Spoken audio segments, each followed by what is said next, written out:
Good afternoon, everyone, and welcome to the Farm Advisory Service webinar on ditching and draining for profit and flood prevention. My name is Chris MacDonald, and I will be chairing this webinar today. This is the last in a series of 3 webinars on water margin management, and like the other webinars, it will be recorded. So if you want to see any of these webinars, they will be available on the FAST website, www.fast.scot. So the main purpose of today is to provide some practical advice on ditching and drainage, and to help you understand some of the rules and regulations relating to ditch clearing. There is a lot of information and help available between the FAST, SEPA and Farming and Water Scotland websites, and I'll be providing you with a link later on in the webinar. Okay. So we have 3 excellent speakers today. Seamus Donnelly. Seamus is a senior consultant with SAC based in the Stranraer area, and Seamus is going to speak in a minute about particularly ditch management, but also a little bit about drainage as well. Next we have Derek Hanton. Derek also works with SAC in Inverness and Ross and Cromarty areas, and Derek's going to describe a local example of work done in the Easter Ross area. Next, we'll have Peter Wright. Peter works for SEPA in the National Rural Unit, and Pete's going to talk about the do's and don'ts of ditching, including the criteria you need to consider on general binding rules, registrations, and licensing. And we're also very grateful to Julian Cox, who farms at Meddat Farm in Easter Ross. Julian, along with Pete, helped us to produce a video, which we're going to show later on in the webinar. I would just like to introduce Seamus again, and if Seamus would like to take over, I'll look forward to hearing your presentation on ditch management. Thank you, Seamus. Good stuff. Thanks for that, Chris. We'll just crack on. It promises to be a good meeting. It's obviously a hot topic, given the amount of rain, given the amount of water we're now having to contend with. One man's ditch is another man's shach. If you come from Northern Ireland or certain parts of Scotland, if you mention that down in England, they look at you. Or it could be a burn, or it could be a pow I discovered. Pows were, well, the one thing they all have in common is that they're man-made watercourses. Pows I discovered were mainly found on peaty land, and they'd been built back by the monks, who took a lot, they were the civil engineers in that time, and in the 13th century. And nowadays you drive around Scotland, and where you hear the word pow, it usually refers to a layer of peat or a peaty area. But these ditches were great ditches, almost canalised and vertical edges, and that's something we'll talk about as we go through the talk regarding the banter on the side of the ditches. So they're all man-made, and because they're all man-made and artificial, they do need a regular intervention. That means going in and cleaning them out. It doesn't mean deepening them, but it certainly means cleaning them out. I look back, and the way back, I wasn't around at the time, 1763, Elkington referred to the need to have deep ditches to intercept water and to move water on. And unlike natural courses, water courses, you've seen the gully burns up in the hills. They're obviously not man-made, they've been scarred by nature, and they will need minimal amount of maintenance. And usually there it's just a case of clearing the blockages, be it a tree or whatever going down. So the ones we're concentrating on are the man-made ditches. They come in all shapes and sizes. Right, I'm going to frame this round. Take-home message: why should we be cleaning out ditches? Now, there's 3 main reasons. And okay, I'm getting messages in my ear. So the 3 main reasons, I think, if any farmer or landowner would say, is to keep the field drains flowing.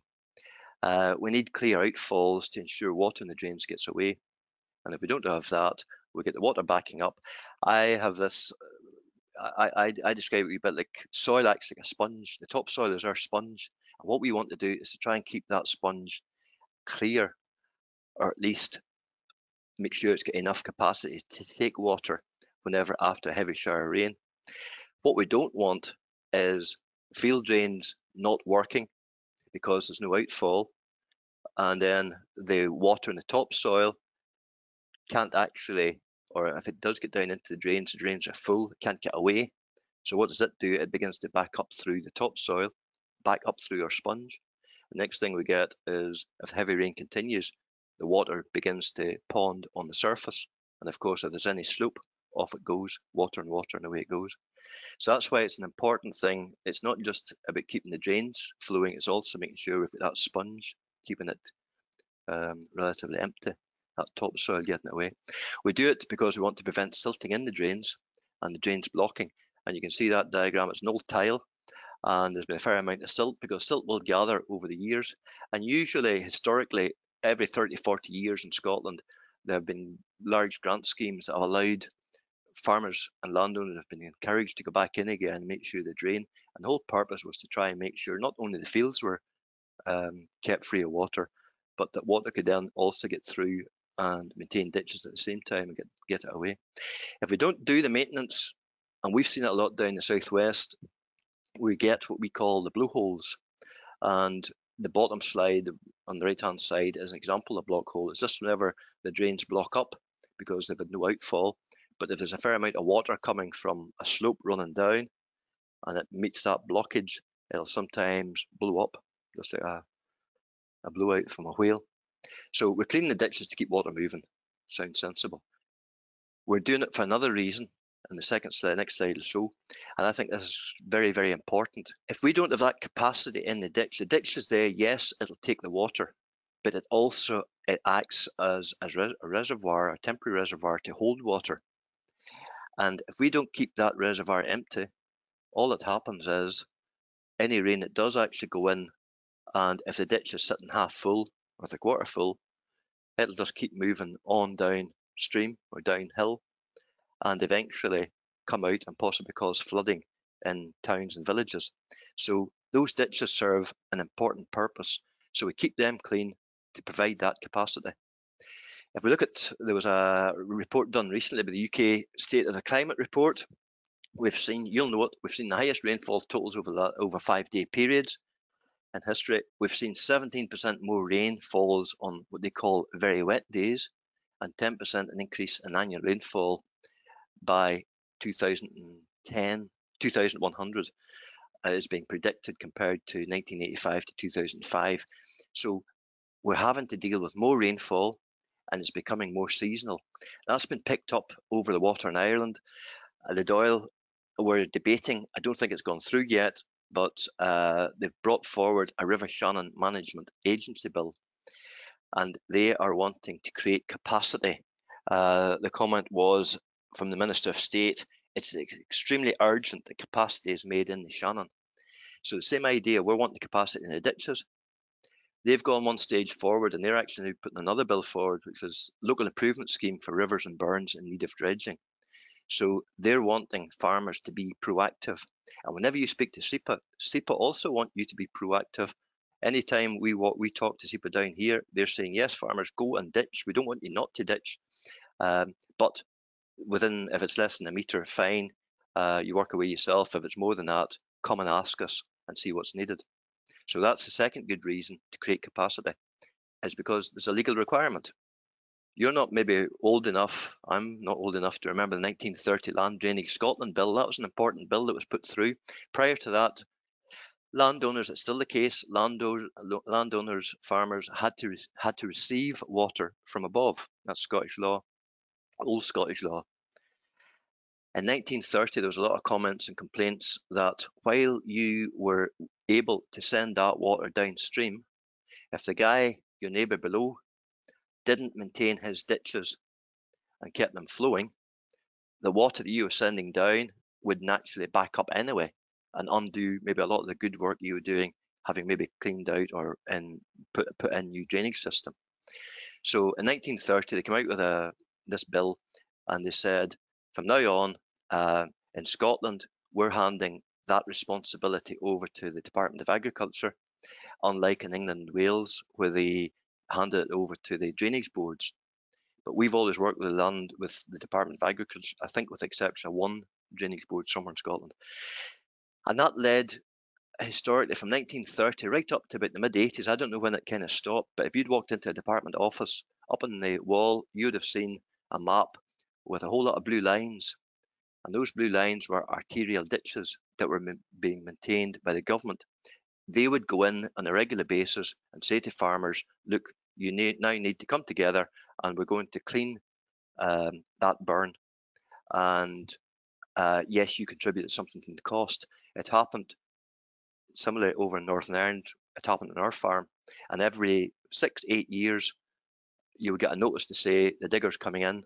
And that then meant that regularly attention was being given to those burns. Somehow that seems to have stopped, and I don't know, nobody's ever explained to me why that has disappeared off the system, but it's no longer being done. But there is a legal requirement for you to, as an individual landowner, to make sure you clean out the ditches on your property, even if it's helping the guy above, because if you don't, he's entitled to come in and get machines in to do it and then send you the bill. So bear that in mind. Legal requirement to keep your waterways clear, and that's the one that's adjoining next to you. Okay, those 3 good reasons. And I'm just wanting to re-emphasize, it's this all about volume and intensity. Well, volume of rainfall that we're getting, but also the intensity and when it's falling. I just looked back. This was a talk I did for, always do for drainage, and I reflect on the period from 2002 to 2017. And if you just look, the annual rainfall in Wigtonshire has averaged for the last 17 years 47 inches. But in 2002 we had 57 inches. 2012, 53. We all remember 2014, heavy rainfall 56 inches, and the same in 2017. The critical thing to look at there is the amount of rain that fell between June and October. I can't point. I've discovered I can point even better. And I'm just focusing in on 2012. We had 27 inches fell between June and October, and the same again in 2017. And that did a lot of damage. That caused an awful lot of compaction as well. And a lot of the water, instead of moving down into the drains because of the compaction, began to move sideways and run into ditches. And unfortunately, a lot of the ditches possibly hadn't been cleaned out as regularly as they should have been, couldn't take that water.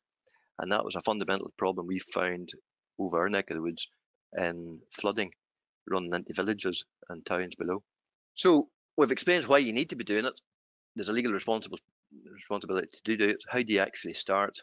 And I think it's always a good idea to get out, go with a spade, go with a stick or something, and let's start trying to identify the problem. You do the walk. Poor field drainage isn't always an outflow problem, but if you've got a poor outflow problem, the chances are you will have poor drainage. So it is important to start at a ditch and work back, possibly even start at the ditch beyond your neighbours as well, just walk back and see what state it's in. But start with the ditch outfall that you're responsible for. Does a main ditch need cleaning? Well, obviously, you'll be walking along and you'll be looking and seeing where your main outfall, whether that's a leader drain coming out or whether it's individual. Where are they sitting? I look at drains now, and a lot of the drains are actually submerged, and that's in the summertime. We have one big burn, and we reckon it's about 18 inches of silt is built up, but it hasn't been cleaned for about 10 years.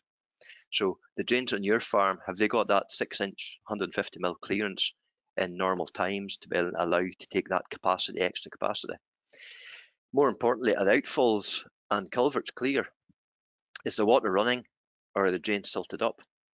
Now, they might be silted up because the water hasn't been able to get away, or they could be silted up because the outlet has get blocked. Quite often, especially 10 or 15 years ago, 20 years ago, you would just have put in a plastic outlet and maybe not marked it.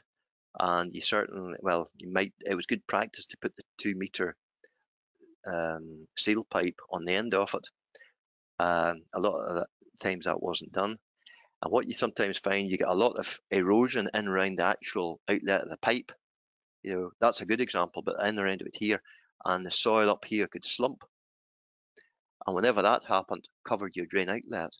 And my biggest problem is sometimes going along and trying to find out where the drain outlet is. So whenever the drains are well down in the summertime, why not take a walk? Well, even in the wintertime, you could see they might even hear the water rumbling, but at least identify where these outlets are. That might be the cheapest thing you do to sort maybe some of the drainage problem further back. If it's ochre, you might need to consider whether you need to look at that leader to see if it's blocked up. Is the water still coming? Ochre, you all know, is iron that's found in our soils. Our soils have got a lot of iron, and it's usually in a soluble mode, and it can run through the soil. But whenever it runs into a drainage pipe and meets air, it goes through an oxidation process from ferrous 2 to ferrous 3, and it begins to want to settle out like rust, or initially like tomato soup, and eventually it goes like rust. So it's an oxidation effect. So the minute you drain, and if you know that there's ochre in the soil, you'll maybe see either this orange, or you may even see what looks like oil sitting on the surface of the field, and that's a good indication that there's ochre about, and you need to think about that even whenever you're doing your drainage. And that's why we would say to farmers, look, consider whether you want to design a scheme to have individual outfalls, so to be able to go in and rod them, or to go with a leader. Historically, most people go with a leader drain simply because there's only one outlet to clear and to mark. But if you go in for individual, you have the same problem. You need to mark all those to avoid them losing them. Okay, so we're doing the walk. So the first question I'd say to you, when was the last time the ditch was cleaned? That gives me an indication, and time goes on, and it's 20 years since foot and mouth, and I would say a lot of our ditches, we got out of the habit of going in and doing a lot of the maintenance work around that time. So is it a ditch? I'm not advocating you go in there every year and keep cleaning and maintaining. You shouldn't have to do that. But you'll need to go down, look and see how much silt. It's quite easy. Just push your spade in or push a spike in and see when you hit something solid. And that's probably the original bed. And that's it's that silt that you want to drag out and remove.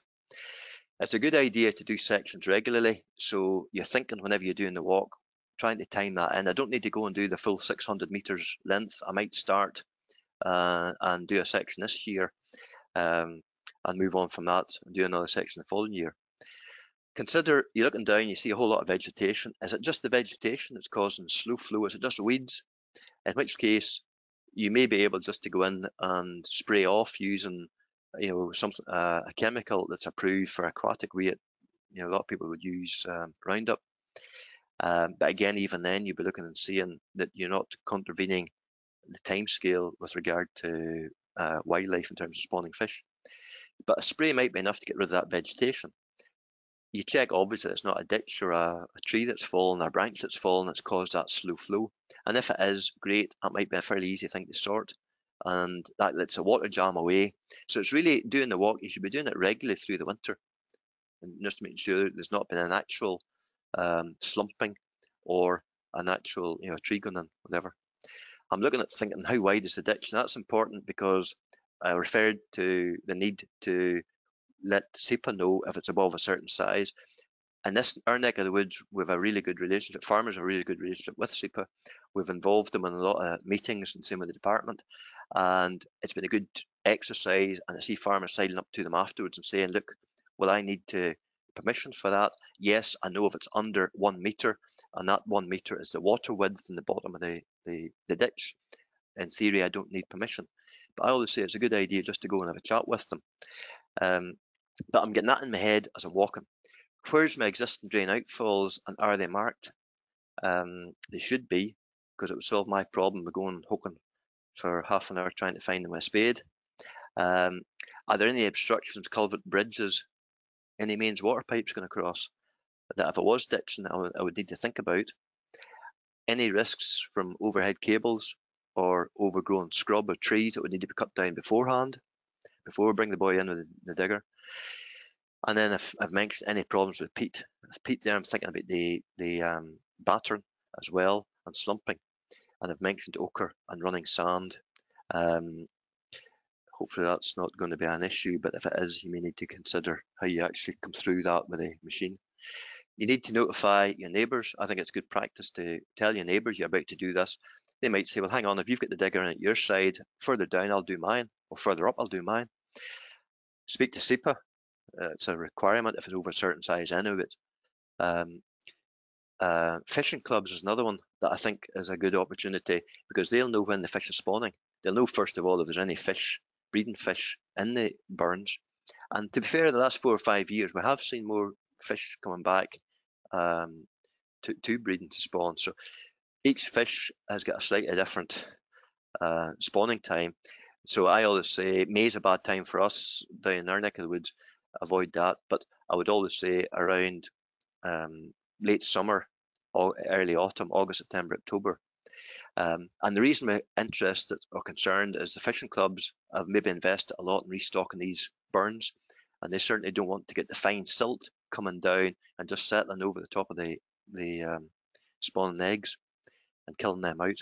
You may need to speak to Nature Scotland or Nature Scot, the old SNH, if you are involved in any schemes, or if you have got any triple SIs or conservation bits and pieces. You need to also think a wee bit if you've got any wildlife wetlands nearby, and maybe the ways to mitigate that, that you don't cause a lot of silt and stuff to run down through and settle in the wetlands. And of course, more recently, we've seen problems with Japanese knotweed, and even an inch long. You don't want that going downstream, and that's one you just need to consider and take specialist advice how you're actually going to control that. Giant hogweed is a wee bit more straightforward. And the last thing I'd be thinking about, can I get to that ditch? And at home, sometimes we have one ditch where to clean it, we actually have to go onto a neighbour's land because it's a more stable bank, and he's quite happy to allow us to do that. So think about how you're going to get to that, and there might be a drier route to get to the ditch and even to do the ditching. And that's again comes back to speaking to your neighbour. Right, now we're into thinking about planning the work.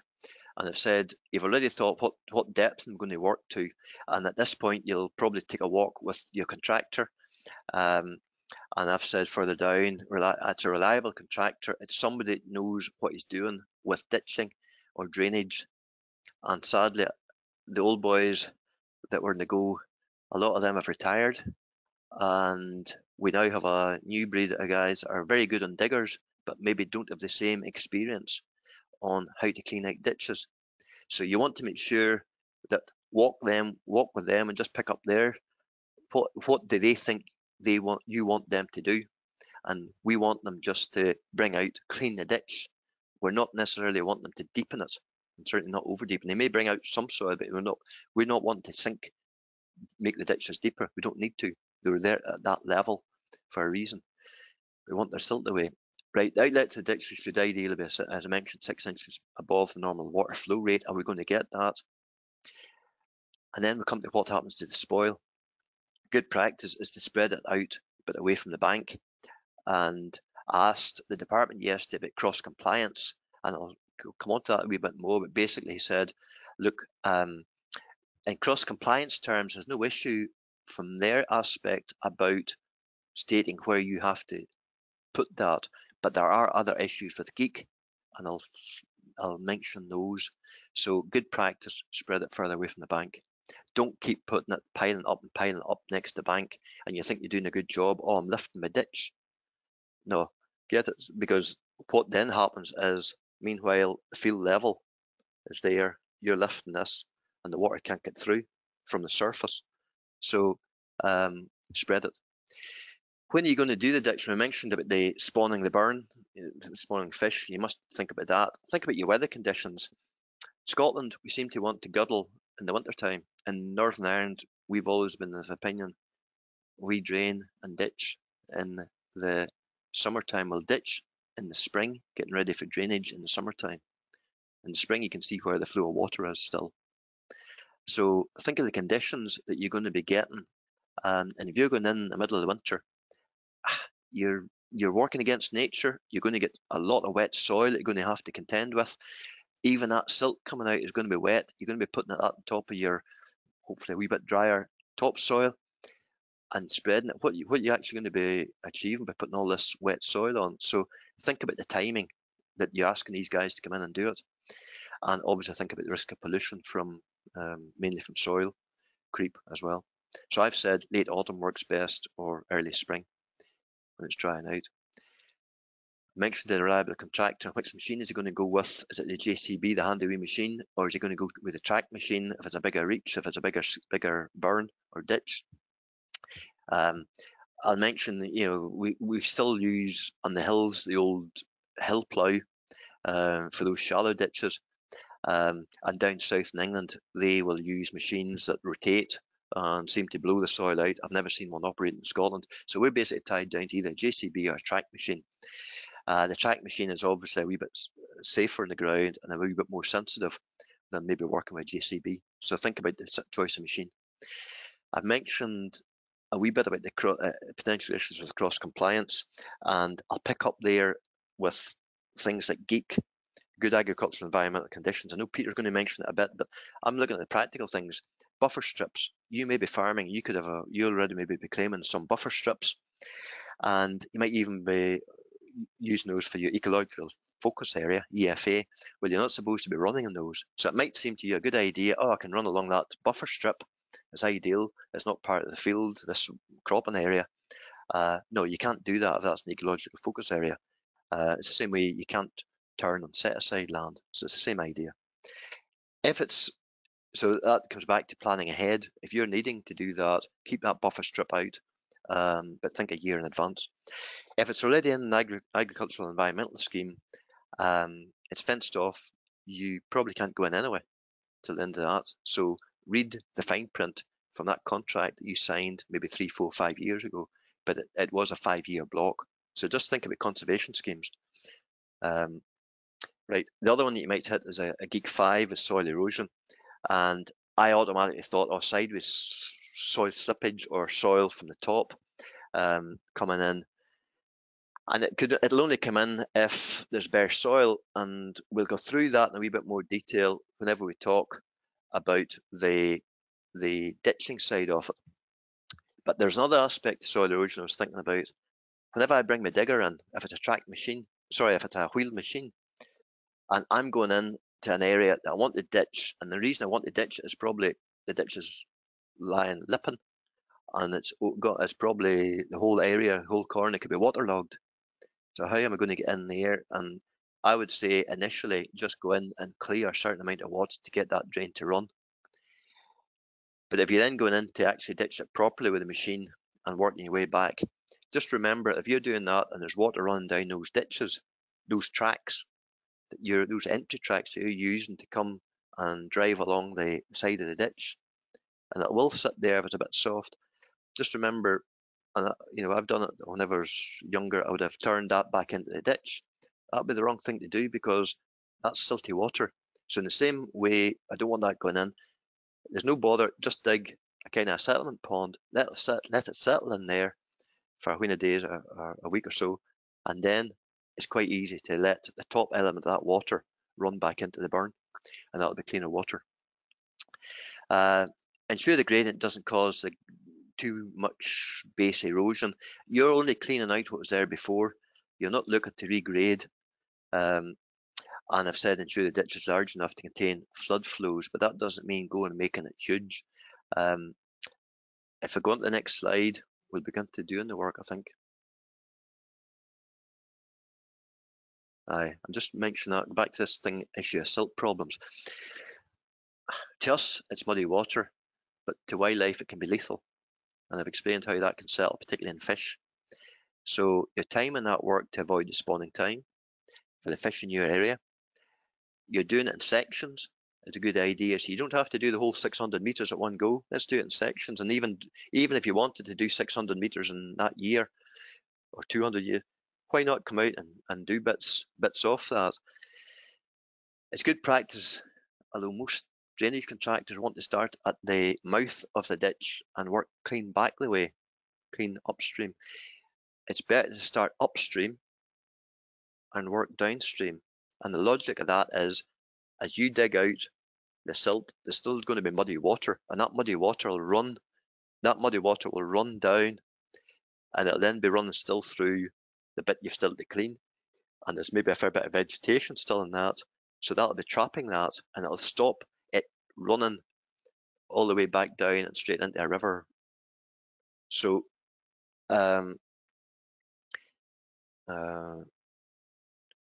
Okay, I'll come to the ochre one. There's an issue there about ochre. I'll come to that back in a minute. So where we're at, sections, start upstream, work downstream, and we're talking now about using silt traps, mats or big bale. And I originally just did that slide saying don't use a big bale, and I thought people think, was that silage bale? No, a straw bale. So you could use a big bale. All I will say is we had experienced one farmer, he was doing it, and he thought, this is a good idea. I'm stopping any silty water going on down. It's easy enough to throw in. But of course, he threw it in and he left it a wee bit longer than he should have done. Whenever they bring it back out again, the strings burst. So, and the straw went downstream. I would say doing that, just put a chain around it, or put some way a wrap around it, but leave the straw open at the end that you can actually, so tie it with a rope so that you can at least pull it back up again. A contractor might be using mats, and if it's a peaty soil that you're working with, peaty ditch, it's a good idea probably to try and use mats because peat's very fine and it can cause a lot of problems. Okay, so we're now at the stage of doing the work. We've got the contractor lined up, and you've already gone down. The first thing is go down and mark all those field drain outlets if you haven't already done it after your initial investigation. And that's important because the guy in the digger could be coming up and he may not see those. So they have to be marked clearly for him. So it's even just a stick, coloured sticks that he knows there's an outlet there, and just to be careful around it, an outlet to a drain. Because I've seen boys going in and he suddenly say, well, there should have been a drain here. And sure enough, he's gone and he's cleaned it out, but he missed the drain. The first thing you see is a bit of tile sitting on the side of the other side of the bank, and you see you've missed the drain, so you'll need to go and sort that. So sort it first. It'll save you a wee bit of hassle afterwards. You're thinking about managing the field drains, and I'll pick up that point about maybe the ochre. Flag that up again, Craig, what the question was. But here I'm thinking, it's a good idea. You will probably, if you speak to your grandparents, they probably put in a lot of the drains. And if you go into the dining room, I say to a lot of farmers, they used to always hold up, it was before the days of the fizz maps or the coloured maps, IAX maps, they used to have these big brutes of maps, 1 to 2,500 scale, and quite often you'd go in and you'd see the drainage actually drawn onto those. All the drainage schemes, there was a massive amount of drains put in, a big grant scheme, 70% grant, in the late 70s, early 80s. And those schemes, the department insisted you should have had maps. Unfortunately, it was the day before GPS, and where the drains are supposed to be might not necessarily be where they actually are, but at least it's a start. And then, of course, as say your grandfather, or go to the guy that was actually digging and putting the drains in if he's still alive, and ask him, can you remember? Because usually they will remember where the main drains. Because at this point, I'm just thinking about the main field drains. I want to understand the system, was it into individual outlets, or is it into a leader drain? But at this point, I'm also thinking, can I make my field drainage better if I happen to be in a soil type that's got a lot of ochre? Now that is the type of ground, it could be black soil over silty clay, or that blue clay. That tends to run a lot of ochre. You'll know it anyway. You'll see the tomato soup in the drains and the oiliness on the water. Now, we did a drainage scheme whenever I was 12, and before we went round it, we couldn't go with a grey Ferguson tractor and cut the rushes, and the year after we were able to go and cut silage, and that scheme worked well, and we put it into a leader that went into a burn. And the only thing we did wrong was we should have gone for individual outlets, because I wasn't up to speed at that time, obviously, with how you handle ochre. And what actually happened after about 6 or 7 years, the leader drain began to get blocked, and we began to get water lying top of it. And we had used gravel backfill. It was the wee 50mm straight plastic pipe. The mini twin wall, it was useless because it was very, very fine slots and only 50mm, couldn't carry a lot. But its saviour was the fact in Northern Ireland at that time, we wouldn't have drained without putting in gravel backfill, and we had filled it well up to at least the base of the topsoil. We dug down, we discovered that these drains were full of ochre, but the actual water was still running along the gravel. The leader drain was the exact same. So all we did was we went back in again and cut a new leader drain on the side where all the laterals were coming in. And that sorted that problem. Now, if we hadn't done that, we would have ended up with problems with ochre, and the whole system would have failed. What we should have done was gone on the individual outlets, or alternatively, what we've done, what we used to do with some of the drainage contractors over in Dumfries End, we would have worked with manholes, and these were the big schemes with manholes, and we would have dragged in, we were using the interdrainer, the trenchless machine, and we would drag in 3, maybe the spacing, maybe every 10 or 15 metre spacing, and we would drag the points of those back into a manhole on one side and the same on the other side. So we ended up maybe with 4 or 5 pipes coming into a manhole that we knew where it was, that we could go in and rod. Same idea, you can at least go into a burn and rod it. The question was of iron ochre, and if the ochre has blocked the slots. We did a trial on ochre in the mid-80s. It was an area deep peat. Maybe wouldn't have been sanctioned now, but it was an area deep peat sitting on sand, pure sand. And we went and we looked at it, and I said, look, we could actually drain this with drains every 60 metres. It was near pow-foot, flat soil, 60 metre spacing. But I said you wouldn't get a drain big enough to do that. And we didn't actually need to gravel to the surface because it was a groundwater problem. If it's a groundwater problem, all we're interested in is trying to lower that groundwater, and the gravel there is round the pipe to help the filtration. If it's a surface water, which 80% of our problems are in Scotland, it's shallower system and gravel to at least the base of the topsoil.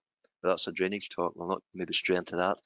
But in terms of the ochre at that time, we looked at different things. We said, right, we know there's going to be ochre, and we know as soon as that water starts running, the iron's going to come in, and the minute it hits the water coming back up, the air coming back up the pipe in the summertime, it's going to settle out.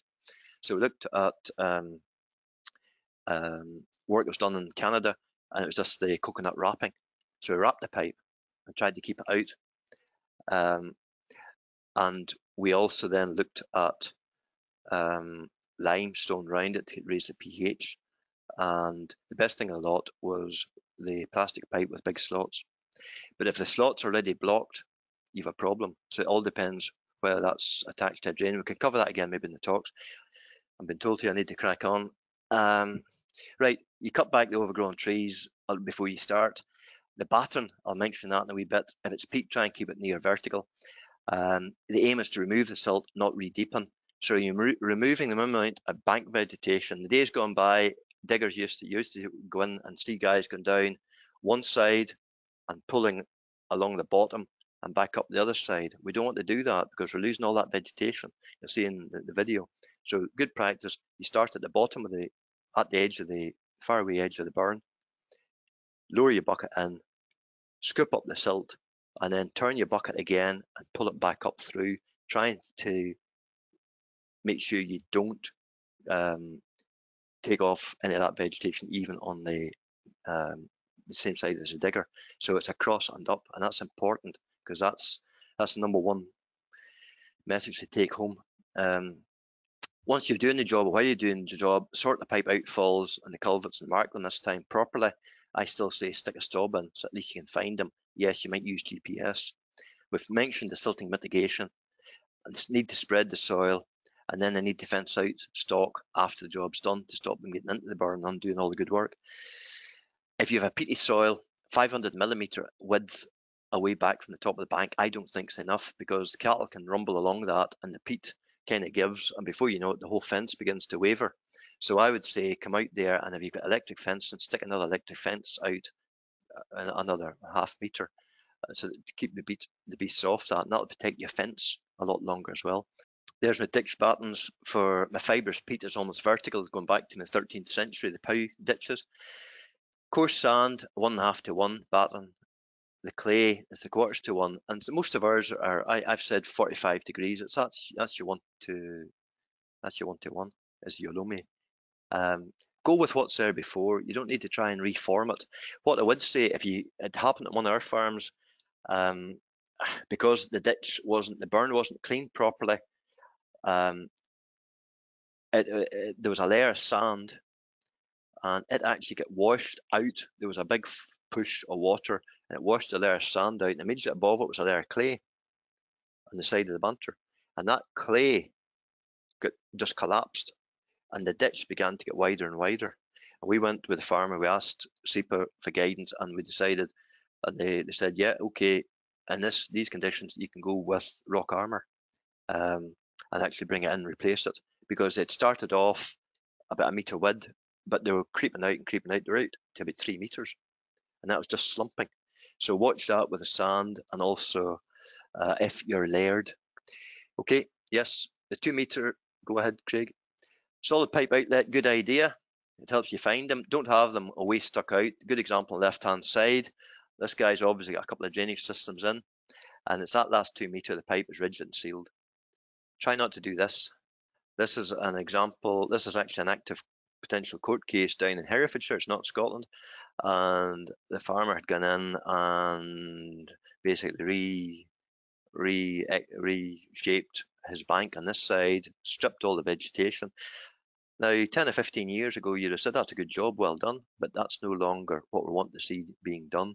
He obviously had little communication with SEPA beforehand. Apparently, it's the police that are active. They're actually going to prosecute him because against the Wildlife Act, because obviously loss of habitat for voles and what have you. And you can see what it was like before. So a wee bit of common sense and looking to see what he could do, I think would have been in order. Okay. And we're finishing up with just the problems. We've touched on most of these. If you've got deep peat, don't start and reshape and remold it to make it 45 degree. You'll make a nice job, and then suddenly the peat will start to slump and run. So you don't want that, and fill your ditch. We've mentioned iron ochre, it's blocking the drains. And you must design that to allow the pipes to be jetted, either through manholes or through individual outlets. Running sand is more a problem with bank stability, and it might be you have to leave a bit of that and come back to it, dewater a bit of it, come back. Burst pipes isn't burst pipes and drains, it's burst pipes and digger. It's just a wee reminder. It's becoming more common now. If you were on a pipeline site, you would have to have all your diggers either filled with vegetable oil, run off vegetable oil, or have trays to be able to collect. I would say in a case like that, it's the same as if you're putting out slurry and there's a problem. You must know what you would do in the event of the problem. Phone SEPA. Then mitigate. So what you do, in this case, if there's a burst pipe and oil risking going in, turn the bucket round, and as long as it's not the hydraulic connection for that bucket, you can maybe use the front bit and stop that oil getting down into the burn. I'm saying here, don't forget aftercare. Just because you've cleaned out your ditches, go back and walk that every year, a couple of times through the winter, and make sure there's no blockages. And here in this case, this guy's going in jetting for the ochre. So it's an easy operation. We had a couple of contractors down in the southwest, 10 or 15 years of these machines, but I think they've all disappeared because nobody's cleaning out ditches anymore. Okay. And last but not least, remember your responsibilities. They're your responsibilities. There could be environmental restrictions, SSI, ESA, whatever. Think about your cross compliance or GEEC or SMR issues. And you're not supposed to be piping ditches without SEPA scripted consent. If it's less than 1 metre, you may get that consent, but it's a case of speaking to them. So just think about that. And ditch maintenance, before you start, maybe have a good idea, go and speak to SEPA again. Okay. Rumbled through that at the end. I think overshot a wee bit. So over to you, Chris. Okay, thank you very much, Seamus. That was a really good, thorough overview. I think what I took out of that is do the walk, plan the work. You don't just dive straight in there. So thank you. I think what we'll do is we'll maybe just move on and we'll take questions at the end. What we've got next is Derek Hanton. Derek, is in the Inverness office. And Derek's going to talk about really a local example of, there he is, there's the man. Hi, Derek. Hiya. He's going to talk about a local example of ditching in Easter Ross. So over to you, Derek. Okay, thanks, Chris. Yes, the video we're going to see in a few slides is Meddat Farm. You can see in the satellite picture there. And down on the left-hand side, for folk you don't know, that's Invergordon. They have been pointed out. And then you go around the bay and right round, and you'll come right round down to Nig Fabrication Yard, down at the bottom. Now, that is the lower Cromarty Firth. And the main ditches in Easter Ross are actually managed by the Nig Valley Drainage Scheme. Now, that's a scheme that has run for many, many years on the ditches that were put in probably before I was born, a long time ago. And they are managed by a board, and they are maintained, and all people involved in that scheme have to pay an annual fee for that. So it's a really good scheme, and it makes sure that everyone keeps their ditches right. If we move further in, on to Meddat Farm, it's basically at the very top. And that is the main, you can see at the top right of that slide, there's one of the main ditches draining Easter Ross coming down there. And that would be a Nig Valley drainage ditch that would be maintained by that scheme. But then if you come down further, then you'll see the seawall along the bottom of that field. Yeah, been pointed out there. And that's the main seawall, and it's got like seawall valves on that basically lets the water out when the tide is out. Okay. Moving in closer, you can see the bottom right again. That's the outlet for that sea valve. So there's a valve there that when the tide goes out, the ditch basically empties into the sea. Okay. Easter Ross is very flat, as you know, and that's the field right next to that seawall. And obviously at high tide, the sea is actually higher than the water in the ditch, which means is that the sea valve has got to be maintained to empty that ditch at low tide. But that's one of the fields that Julian Cox, the farmer at Meddat, is trying to kind of do a bit of maintenance of the ditches and try and solve that problem of water sitting in the field. Okay. Yeah. Now that's the seawall. You can see the seawall in the middle, and on the left-hand side, that's high tide, and obviously completely covering the outlet for the ditch. And on the right-hand side is the main ditch along at the bottom of Meddat, where that field that we saw where the problems are. So you can see there that the sea water at high tide is a good bit higher than the ditch water, which makes a real challenge when it comes to the drainage, and maintenance is crucial. On the back of that, we'll now move on to the video, and we'll hear Julian Cox speaking, and we'll also see Colin Campbell, the local contractor, ditching the background, and with Peter Wright.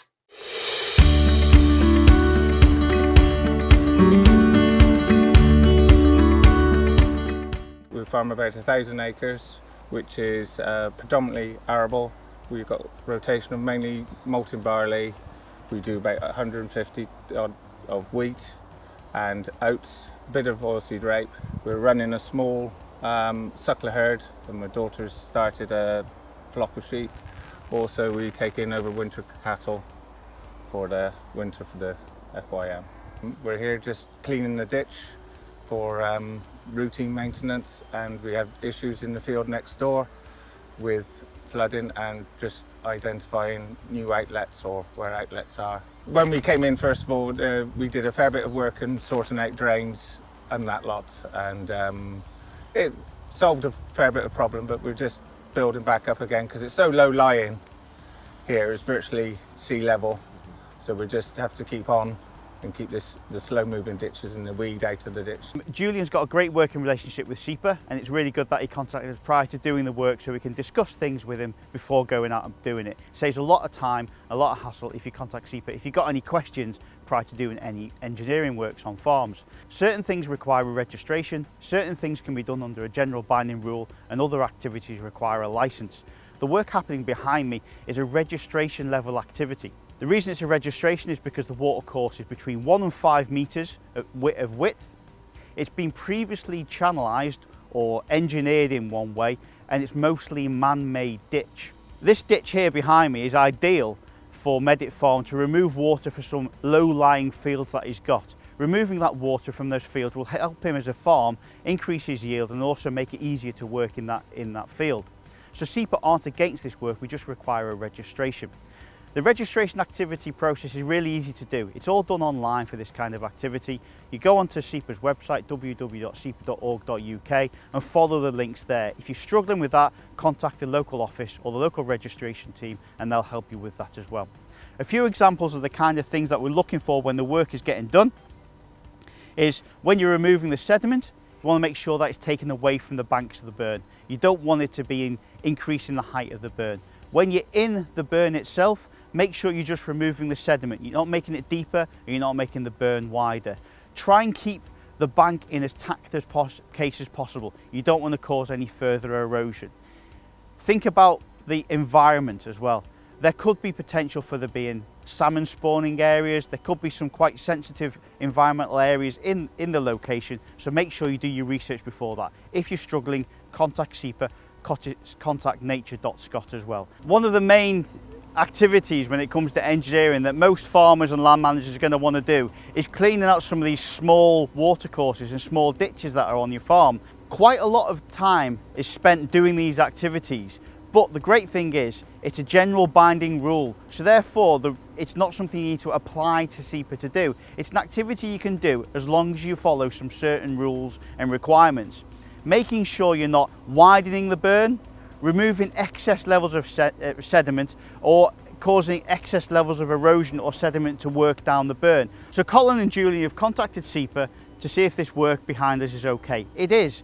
This information about saying what you can and can't do in watercourses is all available on easy to read guidance at SEPA's website and also available on the Farming and Water Scotland website. The work behind us won't have a negative impact on the environment. He's putting in all the control measures that are required to ensure that he is not widening the burn, creating excess sediment or causing erosion, and the work will benefit the farm in the long term. It'll make this field behind us easier to work in, potentially increase the yields, and the work can be repeated in the future as and when required.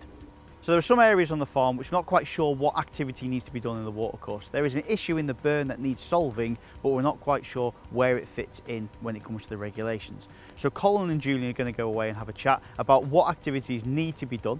Then they're going to come to us with some proposals and we'll look at that and progress it further. SEPA will obviously be looking at making sure that it has the right registration, licence, or hopefully if it can fit into a general binding rules, they're free of charge. So the work done here at Meddat will have a beneficial outcome, obviously for the environment, but also for the farm as well.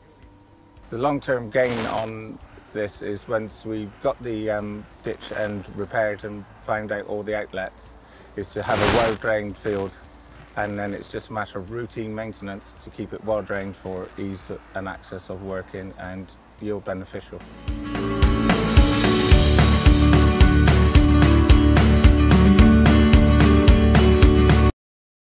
As you can see from the video, there was an excellent demonstration of good practice. You can see Colin Campbell working in the background and cleaning out the ditches. There was quite a number of conversations we had with Peter Wright, who you saw in the video, about what we do about maintaining these big ditches. And SEPA and Peter Wright and Colin and Julian have all got a really good relationship and they communicate quite regularly to help maintain the ditches. So at this point, I'd like to introduce Peter Wright, who works for SEPA, and he's going to go through some of the rules and regulations, what you can do basically. Okay, Peter. Thanks, Derek. Thanks for the introduction, and thank you all for giving the opportunity for me to come in and have a chat with you. So hopefully that's all working okay. If not, if you come somebody can let me know, that'll be perfect. So I'm Peter Wright from SEPA, the Scottish Environmental Protection Agency, and I've been tasked to come in and have a quick chat and overview of some of the rules and regulations, the do's, the don'ts, and the don't knows when it comes to rural watercourse engineering. To give you a bit of a background, I've worked for SEPA now for 16 years, and my time within SEPA kind of matches in with when the rules and regulations changed a bit when it came to looking after watercourses. Prior to 2006, the looking after an engineering of the water environment was really looked after by the likes of the drainage boards and the planning system. But in 2006, it was recognised that more was needed to protect the environment when it comes to river engineering, because things were happening which perhaps shouldn't have been happening, and things could have been done in a slightly better way. What I'd like to emphasise now is that SEPA are the environmental regulator. We provide advice. We've got a lot of information when it comes to flooding, and we have quite a strong voice in the environmental community. But we are not the experts on your farm. We will not try and pretend to be, but every now and again, we even admit that we're wrong. So we do, these rules and regulations, they do change. They are able to change them through consultation, through discussion, and every now and again these do change. So keep an eye on SEPA and your local contacts just to make sure you're up to date with the rules and regulations. So what I'm talking about to today does cover some of the things that have changed quite recently on the back of lobby pressure through the likes of organisations like SAC, NFUS, and other similar land management organisations. So on with the slideshow. So understanding the rules, rules and regulations are part of my day-to-day life. So I've got a handle on them, and I know what they mean, and I know where you can find the information for it. And I also know what can happen if these rules and regulations aren't followed. But I'm well aware that the majority of you are on the webinar today are busy people. You've got 101 different other rules and regulations that you have to look out for. You've got dozens of other organisations that are likely to be in contact with you, whether that be the department, whether it be the vets, whether it will be a utilities company. And I'm well aware that SEPA may not be the most important people in your life, but I'm sure after today you're going to reconsider that and will be seen as very important. But anyway, so why do we regulate river engineering? It's not just to collect in money, like it can be accused every now and again. It's basically to protect the environment. The work we are regulating there is engineering works, and this includes things like removal of sediment, gravels, sands, and silts from rivers and lochs. You introduce rules and regulations because this activity done in an inappropriate way can cause damage to the water environment that, like you saw on Seamus's final slide, can be quite significant and can be long lasting. That's the problem with these kind of things. A minute of inappropriate time in the burn with the digger can have a generation's effect. So the idea is that we've got rules and regulations that are going to basically, the first thing we try and get any land manager to do, any organisation, any business to do, is just stop and think. And if that stop and think means stop, think, and give SEPA a ring, that's ideal. We're more than happy to deal with people at the front of the work rather than dealing with the stuff at the back end of the work when there may have problems being caused. So the scope of the regulations, which the regulations were brought in, like I said, in 2006, they were significantly updated in 2011, is the Water Environment Controlled Activities Regulations. I refer them to the CAR regs, and so do most of my colleagues. There are 3 different levels of authorization when it comes to the engineering works and any licensable work in the water environment. These are split up into licenses, which are quite complex activities having significant impact on over a long stretch of watercourse or large area of land. Not something I'm going to cover much today in this presentation, because the chances are if you're doing something at a license level, you're going to be having a contact with SEPA before that. The next level down is registration, quite a common level of activity. It requires that little bit more rules and regulations, guidance and coordinated thinking, just to make sure that these things are getting done in an appropriate way. And these registration level activities is a great way that SEPA can have a good dialogue with the land managers and farmers across Scotland. And then next level down is general binding rules. General binding rules are the things I love dealing with, because it means there's no paperwork for me to fill out or for you to fill out. They're quick and easy, and the rules are there, and it's basically just following what is already best practice. So these are the kind of things that 99.9% of land managers and farmers are already doing. It just needs to be written down just to make sure these things are done appropriately. knowing what needs to be done. Like I said, for me, it's day-to-day work. For you guys, you've got a lot of other things on your plate. So SEPA and other organisations have produced really good guidance notes on this to assist land managers and farmers to deliver the river engineering in a sustainable manner. And that's the new buzzword, sustainable, came in a few years ago. It's about making sure what you're doing now isn't going to have a negative impact of what happens there in the future. It might be grand for a few days or even a few weeks or even over a couple of years, but the impact that you're having on that burn is going to have a long-lasting impact. So we've got to make sure that the work is done in a sustainable manner.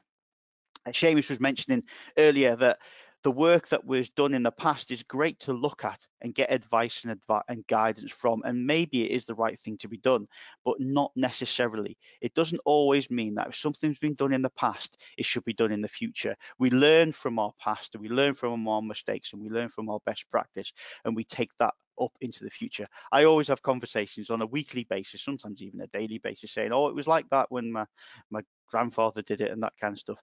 Unfortunately, doesn't necessarily mean it's going to be right. So just a quick overrun of the levels of authorization.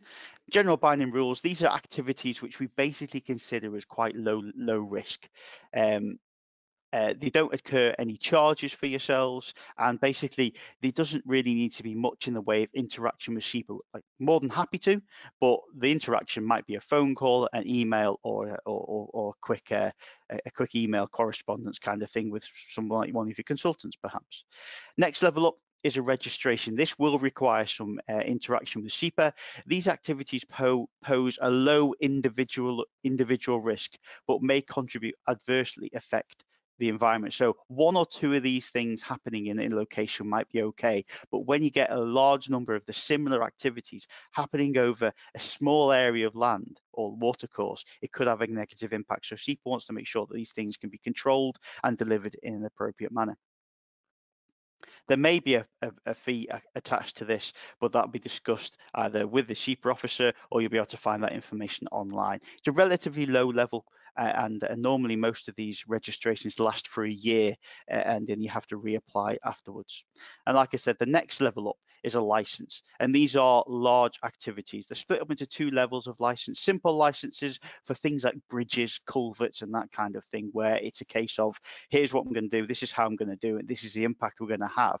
But for more complex licenses, for the large scale things like remeandering of watercourses, significant engineering works like the rock armor we've got there on the side of the photograph there, those kind of things require quite a significant time and investment in. So we want to make sure that it's done in an appropriate way, and that does attract a fee, but hopefully that fee will be set aside because it will have a positive impact on the farm, the business, and the watercourse. So 3 levels of authorization. Mostly today I'm going to talk about the general binding rules and registrations and go through some examples. But before that, there's some things that aren't even covered by the rules and regulations. So these are things that you can do as long as you don't cause any pollution to the water environment. You can maintain existing structures. You can remove vegetation by itself, so cutting vegetation in the watercourse.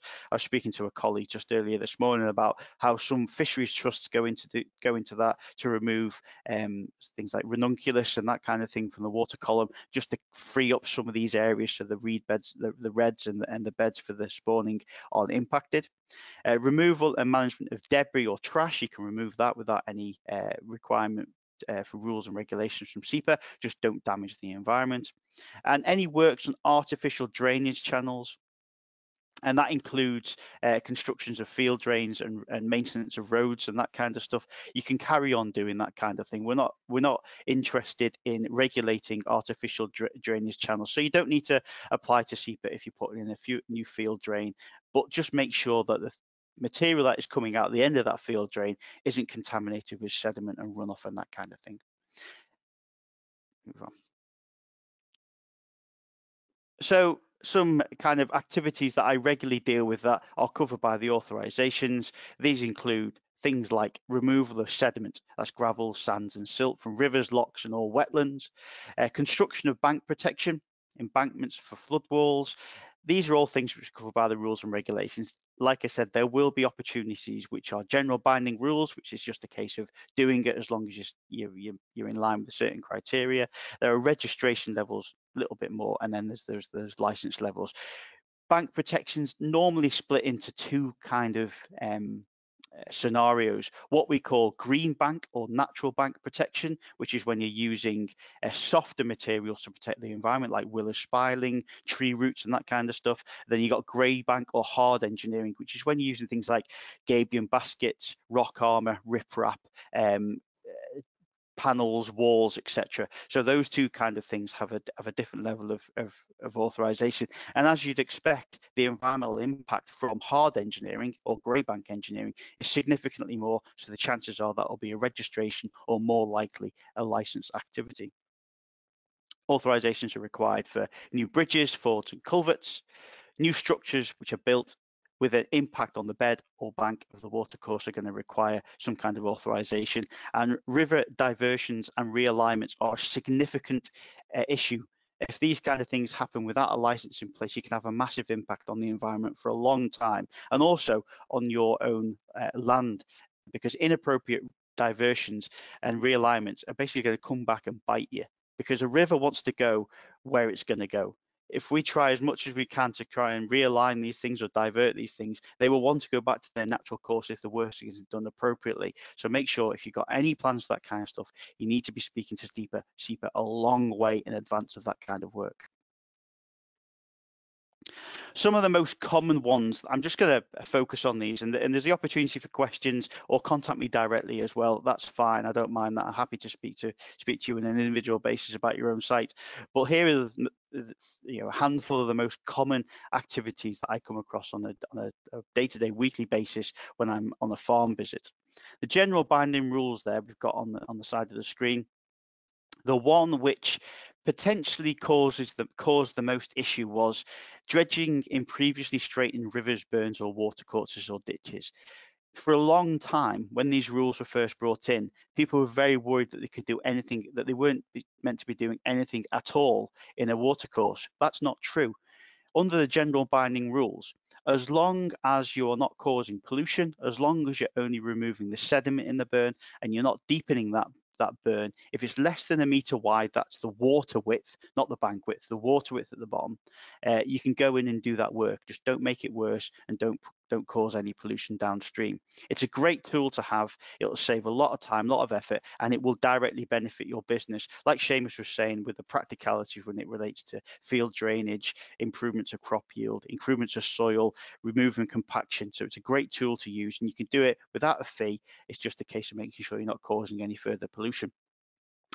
Green bank reinforcement is a good way to deal with the initial concerns when it comes to potential damage or erosion from watercourses. Give green bank protection a go first. It's cheap, it's easy and quick to install, and you can see whether it's going to work or not straight away. Another part of when it comes to protection is placement of trees or parts of trees in watercourses that can protect eroding banks. And again, that is a fantastic asset when it comes to the natural environment as well as protecting your land.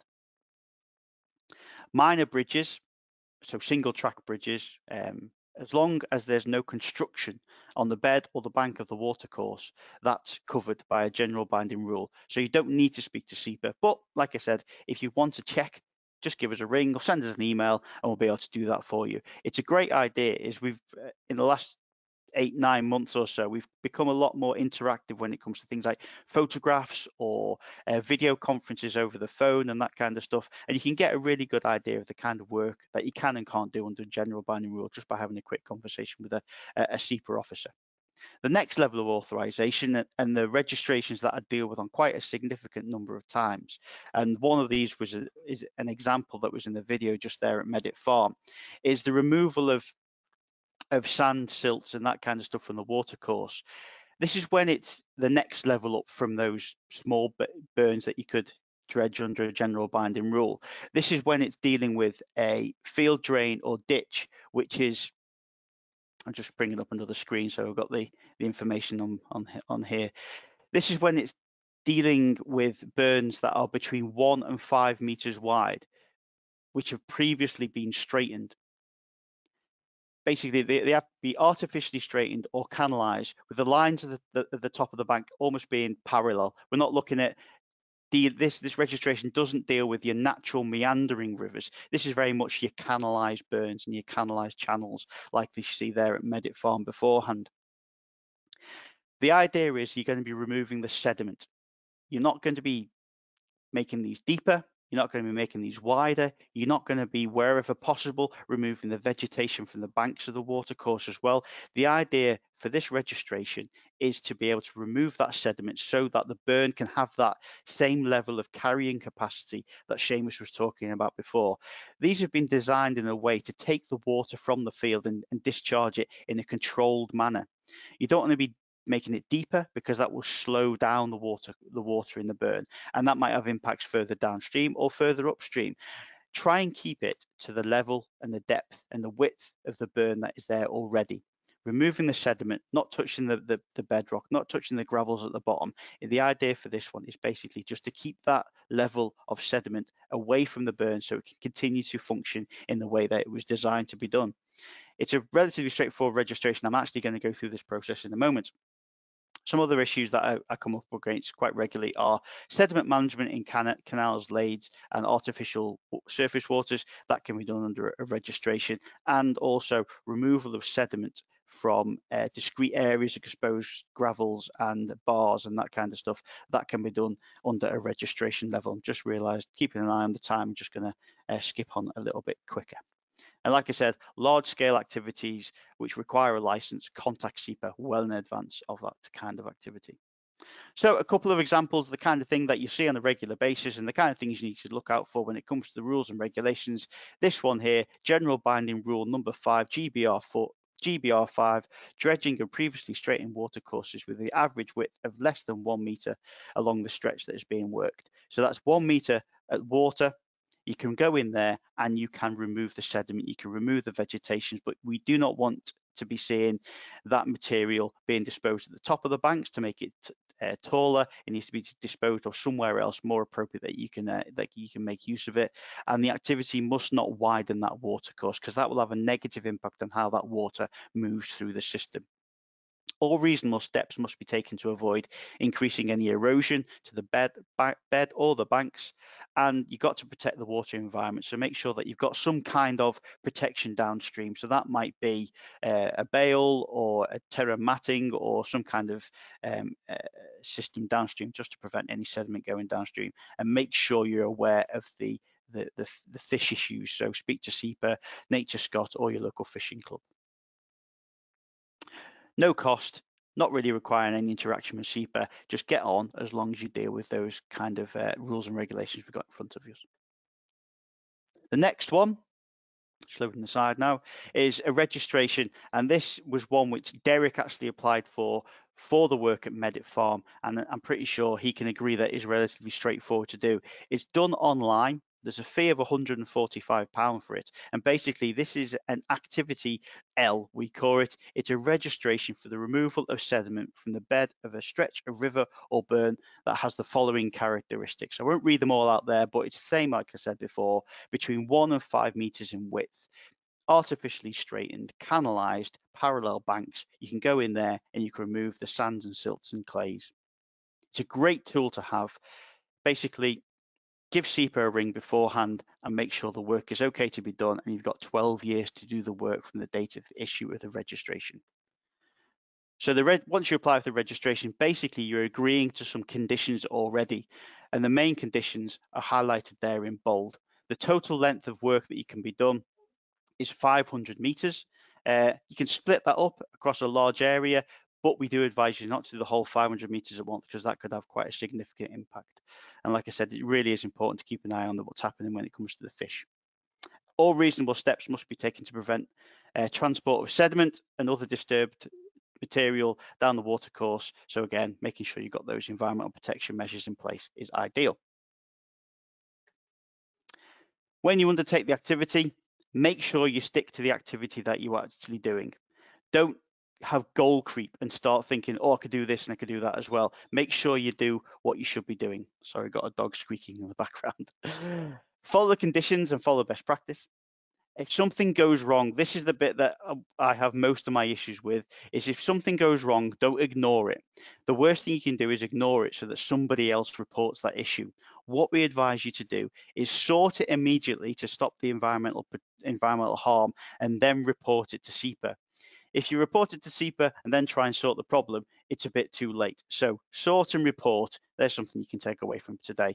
Yeah, we are more than happy to deal with you if you've caused a problem rather than dealing with a third party.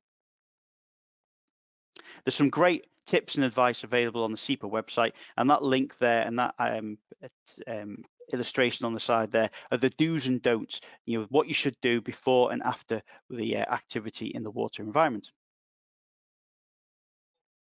Some further information is available on all these links. They're all written in a way that is practical so that you should really understand what your do's and don'ts are when it comes to dealing with the water environment. Like I said, SEPA isn't against engineering in the water environment or sediment management or dredging. It's just got to be done in the right time, right place, right location, and by the right people. And that's me. I'm finished for my slideshow, and hopefully there's some questions. If you don't want to ask me a question in this forum, you can contact me on my details, which will be shared later by the host. So thanks very much for your time.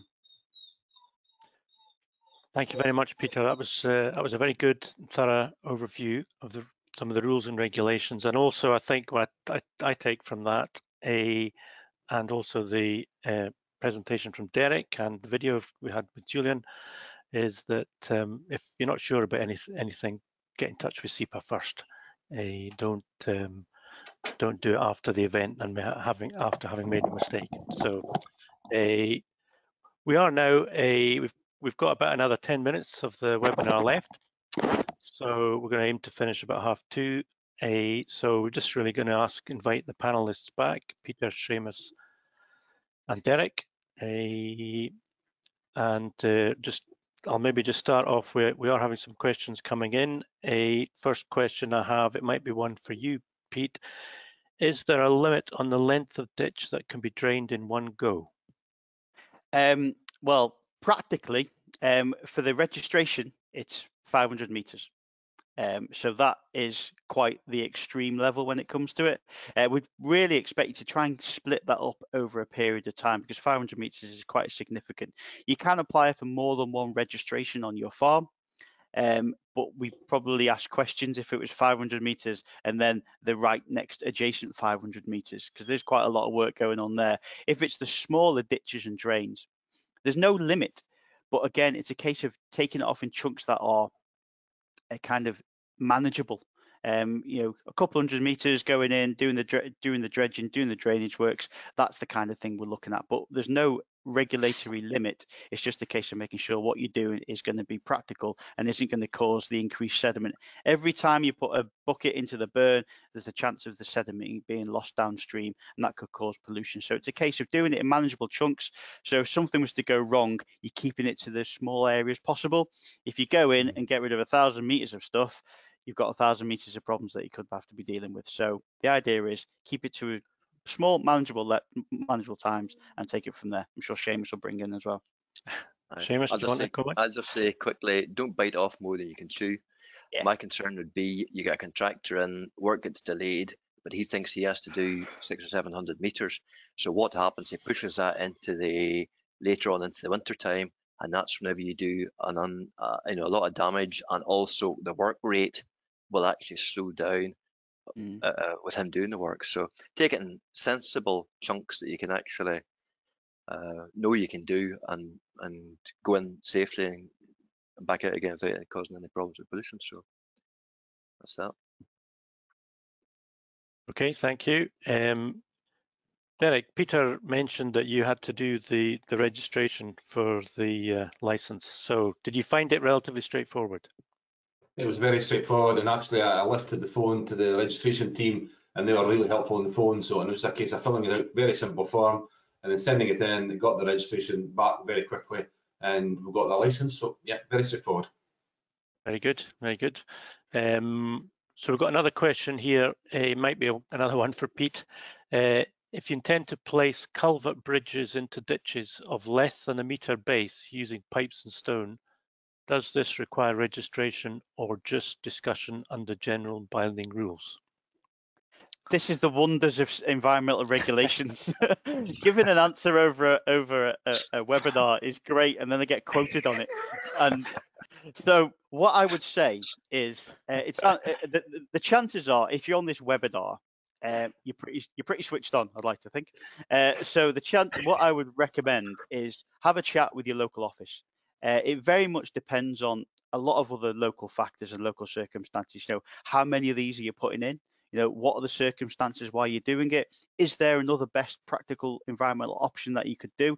SEPA will always try and push people towards things which are bottomless, so bottomless culverts, single span bridges and that kind of stuff. When you're putting in hard kind of O-rings and that kind of stuff, it can have quite a significant impact on the environment. So what I would suggest you to do is have a look at the rules and regulations through the links that we put up before. If it fits into one of those boxes, go to SEPA, go to your local office with a suggestion saying, I want to do this. I think it's a general binding rule or registration.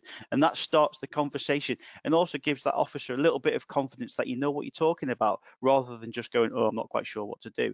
So I won't give a yes or no answer because, hey, I'm almost like a politician here. But what I would say is you're on the right tracks. You've looked at the guidance, have a chat with your SEPA officer, and they will give you the advice which is specific for your site. And I think that's something that Derek will know from dealing with SEPA on a regular basis up here in the north. Is it's very much a one-to-one thing on a local scale. Okay, thank you very much. We're getting a few questions about width of ditches and how you decide whether it's a metre or not. And one of the questions we've had really, when do you measure the width, the water width? Do you measure it when it's in a flood, so you've got lots of water in it, or do you measure it in a drought when you've not got very much? What's the? Perhaps Pete, that's one for you. Yeah. Again. I mean, this is difficult now because I think Chris and Seamus and Derek, they all brought it up.